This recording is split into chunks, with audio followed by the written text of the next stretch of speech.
जैसा कि आप जानते हैं, कल 14 तारीख को तोबाल से भारत जोड़ो न्याय यात्रा की शुरुआत होने वाली है। कल के प्रोग्राम, कल का रूट मैप जो है, कल क्या क्या कार्यक्रम होंगे, उसकी जानकारी आपको मिल जाएगी। इस प्रेस कॉन्फ्रेंस होने तक आपके व्हाट्सएप में या ईमेल में मिल जाएगा। राहुल जी 11 बजे आ रहे हैं इम्फाल और सीधा खोंगजोम युद्ध स्मारक जो है, जो एक ऐतिहासिक जगह है, जिसका उद्घाटन हमारे देश के राष्ट्रपति प्रणब मुखर्जी जी ने, जब इबोबी सिंह जी मुख्यमंत्री थे, उन्होंने किया था 2016 में। इसका महत्व केवल मणिपुर के लिए नहीं है, परंतु सारे देश के लिए है।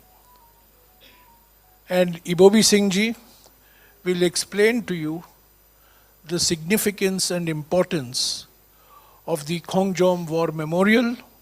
Of course, every Manipuri knows it, but for those who are from outside Manipur, the rest of the country, the importance of this memorial, which was inaugurated by the President of India, the then President of India, Shri Pranab Mukherjee, when Shri Ibobi Singh ji was the Chief Minister in 2016. He will explain to you.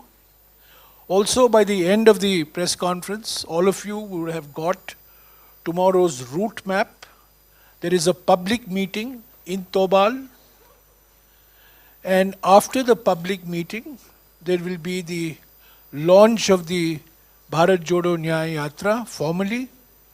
And the PCC president will explain to you tomorrow's program. But by the end of the press conference, all of you would have received the exact minute-to-minute program and the route map beginning 12 o'clock.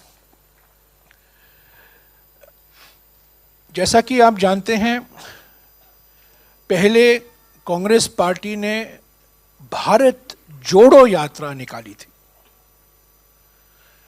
4000 kilometre लंबा भारत जोड़ो यात्रा कन्याकुमारी से कश्मीर तक पद यात्रा था।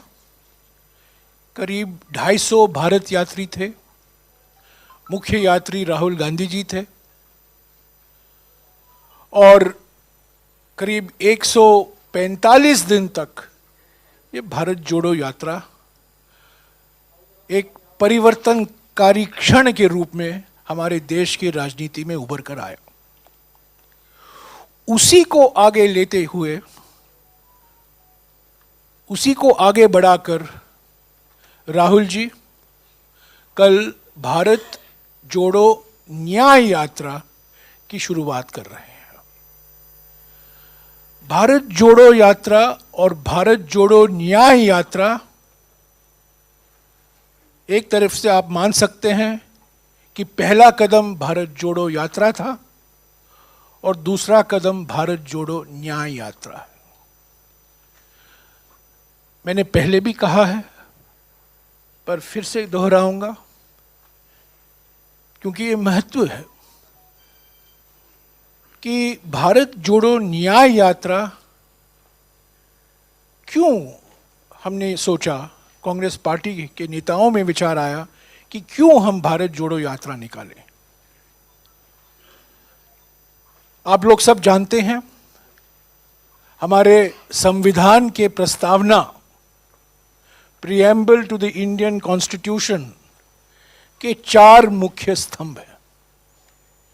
There are 4 pillars to the Indian Constitution in the preamble, the prime architect of which was Dr. Baba Saheb Ambedkar. The first is justice, the second is liberty, the third is equality, the fourth is fraternity. न्याय, स्वतंत्रता, समता और बंधुता हमारे संविधान के प्रस्तावना के मुख्य स्तंभ हैं। इसके मुख्य निर्माता डॉक्टर बाबा साहब अम्बेडकर थे। आजकल प्रधानमंत्री अमृत काल के सुनहरे सपने दिखा रहे हैं हमारे देश को और देशवासियों को, पर हकीकत क्या है? हकीकत है पिछले 10 साल अन्याय काल। इसका नजरअंदाज कर रहे हैं, इसको हमारे इतिहास से मिटाना चाहते हैं। जनता को भुलाना चाहते हैं कि पिछले 10 साल अन्याय काल निकला। अन्याय काल का कोई जिक्र नहीं, पर अमृत काल की बड़ी बड़ी बातें करते हैं। पर पिछले 10 साल में जो अन्याय हुए हैं, सामाजिक अन्याय, आर्थिक अन्याय और राजनीतिक अन्याय जो हुआ है, उसी को ध्यान में रखते हुए ये भारत जोड़ो यात्रा निकाली गई है। हमारे कॉन्स्टिट्यूशन के प्रीएम्बल में शुरुआत में ही लिखा है, अंग्रेजी में लिखा है justice, social, economic and political, और हिंदी में लिखा हुआ है सामाजिक, आर्थिक और राजनीतिक न्याय। अगर न्याय असंभव है, अगर न्याय की गारंटी नहीं है हमारे नागरिकों को, तो स्वतंत्रता, समता और बंधुता ज्यादा मायने नहीं रखता है। तो foundation of the preamble is nyay, and that is why the Bharat Jodo Nyay यात्रा is being now taken out 6,200 kilometers, about 66 days. We are starting tomorrow, and for the next 10 days or 11 days, we will be in the northeast part of our country, Manipur, Nagaland, Assam, Arunachal Pradesh, back to Assam, Meghalaya, and then we enter the other states. So for the next 11 days, अगले 11 दिनों के लिए हम उत्तर पूर्वी भारत के 5 राज्यों में ये भारत जोड़ो न्याय यात्रा राहुल जी के नेतृत्व में होगी। भारत जोड़ो न्याय यात्रा के समय अगले 2 महीने में राहुल जी अलग अलग नागरिक संस्थाओं से मिलेंगे, अलग अलग जगहों में पब्लिक मीटिंग होंगी, और वो स्पष्ट करेंगे कि जब हम अन्याय की बात करते हैं, एक तो आलोचना करना एक बात है, हकीकत दिखाना एक बात है, पर हमारे पास क्या सुझाव है, कांग्रेस पार्टी के मन में क्या है नागरिकों को न्याय पहुंचाने के लिए, सामाजिक न्याय, आर्थिक न्याय और राजनीतिक न्याय। इसके बारे में राहुल जी बोलते रहेंगे, जनता के बीच में जाएंगे और ये संदेशा फैलाएंगे। ये एक राजनीतिक पार्टी की यात्रा है, राजनीतिक पार्टी की यात्रा है, ये वैचारिक यात्रा है, आइडियोलॉजिकल यात्रा है, चुनावी यात्रा नहीं है, इलेक्टरल यात्रा नहीं है, पर एक पॉलिटिकल पार्टी, एक राजनीतिक दल की यात्रा है।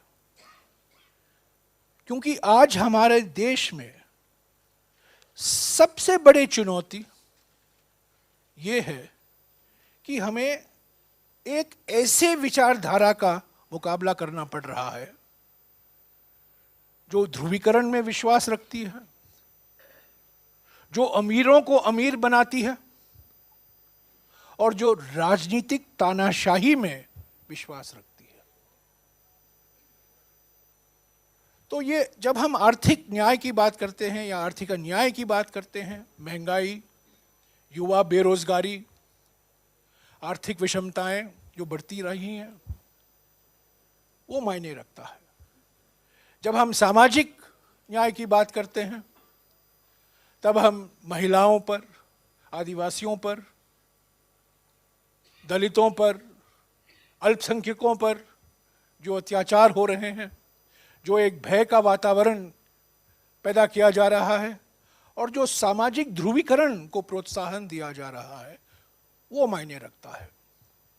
और राजनीतिक अन्याय की जब हम बात करते हैं तो हम बात कर रहे हैं संविधान का जो नजरअंदाज किया जा रहा है, पार्लियामेंट का जो नजरअंदाज किया जा रहा है, और जिस तरीके से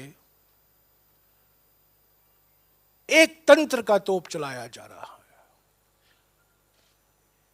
हमारा देश लोकतंत्र नहीं रह रहा है। हमें गर्व है, हम हमेशा कहते हैं हम दुनिया के सबसे बड़े लोकतंत्र हैं, पर आज जो हकीकत है, लोकतंत्र कम और एक तंत्र ज्यादा, और वो एक तंत्र एक ही व्यक्ति का तंत्र है।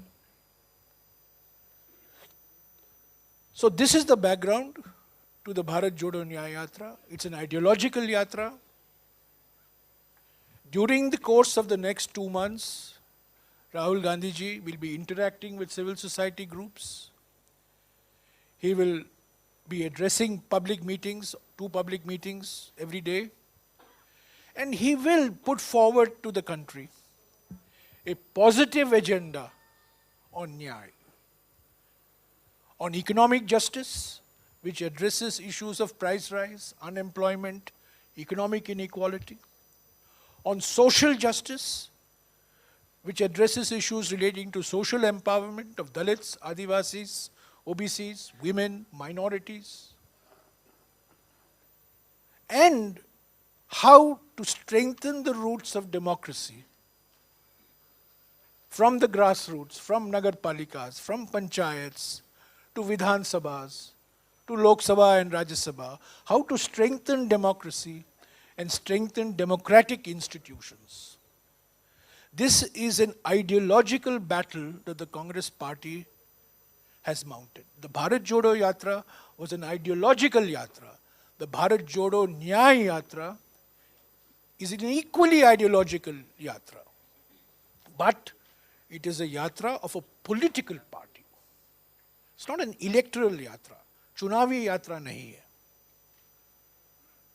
तो साथियों, में रोज मौका मिलेगा आपसे मिलने का, बातचीत करने का।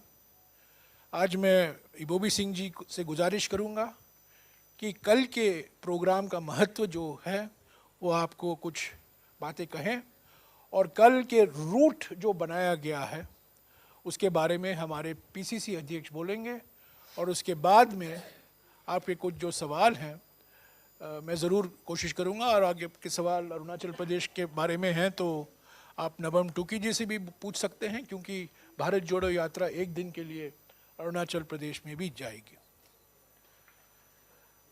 अंत में मैं यह कहूँगा कि हमारे साथ भारत जोड़ो यात्रा के समय करीब 250 भारत यात्री थे। वो पद यात्रा था। इस बार ज़्यादातर हम बस से यात्रा कर रहे हैं। संख्या भी कम है, 60-70 लोग रहेंगे जो मणिपुर से मुंबई तक भारत जोड़ो यात्रा के भाग बनेंगे। अभी खरगे जी ने जानकारी दी है कि आज के जूम मीटिंग में उन्होंने सभी इंडिया दल के नेताओं को निमंत्रण दिया है कि वो भारत जोड़ो न्याय यात्रा में भाग लें। पश्चिम बंगाल में, बिहार में, असम में भी, क्योंकि वहाँ 11 पार्टियों का गठबंधन है, उसके बारे में बोर्तोलोई जी भी बोल सकते हैं। पश्चिम बंगाल, बिहार, झारखंड, उत्तर प्रदेश, महाराष्ट्र, जहाँ इंडिया गठबंधन के कई पार्टियां शामिल हैं इंडिया गठबंधन में, उनको खरगे जी ने पहले भी कहा था। आज औपचारिक तौर से आज के जूम मीटिंग में उन्होंने फिर से ये निमंत्रण दोहराया है। हमारे साथ नागरिक संस्थाएं भी जुड़ी हुई हैं। हमने अपील की है सिविल सोसाइटी को, और रोज राहुल जी करीब 20 या 25 लोगों से मिलेंगे। अलग अलग पत्रकार हो सकते हैं, सामाजिक कार्यकर्ता हो सकते हैं, प्रोफेसर हो सकते हैं, खेल कूद के जगत के व्यक्ति हो सकते हैं। अलग अलग सिविल सोसाइटी संस्थाओं से करीब 20 या 25 लोगों से मिलेंगे रोज। गुवाहाटी में हमारे मैनिफेस्टो को लेकर एक पब्लिक कंसल्टेशन भी करेंगे राहुल जी। उसका डेट हम बता देंगे, वो हो सकता है 23 को है गुवाहाटी में एक बड़ा कार्यक्रम होगा, पब्लिक कंसल्टेशन होगा हमारे मैनिफेस्टो के बारे में, घोषणा पत्र के बारे में। तो और उसके बाद फरवरी का जो कार्यक्रम है मैं आपको जानकारी देते रहूँगा। पर अगले 11 दिन के लिए हम इन 5 राज्यों में हैं और कल 12 बजे से भारत जोड़ो यात्रा का जो कार्यक्रम है तोबाल से शुरुआत होगी और आपको सबको निमंत्रण है, आप उसमें शामिल हों और हमारे साथ इस यात्रा में रहें। और जो संदेशा राहुल जी दे रहे हैं, भारत जोड़ो यात्रा के समय मोहब्बत का संदेशा था, नफरत से लड़ने के लिए मोहब्बत का संदेशा उन्होंने दिया। भारत जोड़ो न्याय यात्रा में मुख्य संदेशा अन्याय से लड़ने के लिए न्याय का संदेशा होगा। शुक्रिया।